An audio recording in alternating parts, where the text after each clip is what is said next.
გამარჯობა, მე ვარ გიორგი ბურჯანაძე, ადამიანის უფლების იურისტი. რატო დგავა ვისწავლზე და იმიტომ რომ ჯერ რასაც აქ ვაპროტესტებთ მართალია, სწორია, ჩვენი ქვეყნისთვის აუცილებელი და არსებითია დასავლური მომავლის გარეშე ქვეყანაში საქართველოს ფიზიკურად გონია რომ ვერ იარსებებს და საბჭოთა ოკუპაციის განცემული იქნება. ჩემთვის განსაკუთრებით საარაკო და მნიშვნელოვანი არის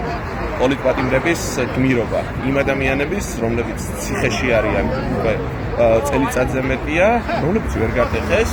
რომელთანაც რომ მიეღწიათ რაიმე თუნდაც შეთანხმებას და დაეყოლიებინათ ტექნიკურად რამე ვითომ ეღიარებინათ ასე შემდეგ, დარწმუნებულად ყველა თავისუფლებას მარტივად მოეპოვებდა, მაგრამ ამ ადამიანების გმირობა ცალკე ინსპირაცია, რომელიც ესე ვთქვათ მოსვენებას არ მართავს. ამიტომ ჩვენი სიმართლე, ბევრი ადამიანების გმირობა არის ის, რაც მე ყოველდღე არ მართავს მოსვენების საშუალებას, რომ ამ პროტესტს დავაკვდე და ვიყო ერთ-ერთი მოქალაქე, რომელიც მუდმივად გააპროტესტებს და გააგონებს ხელ საქართველოს, ხელ სოფლიოს, რომ საქართველოში ხალხი იხავს ევროპულ მომავალს, აპროტესტებს მასობრივ უკანონობას და პოლიტპატიმრების უკანონო თავისუფლების აქტს.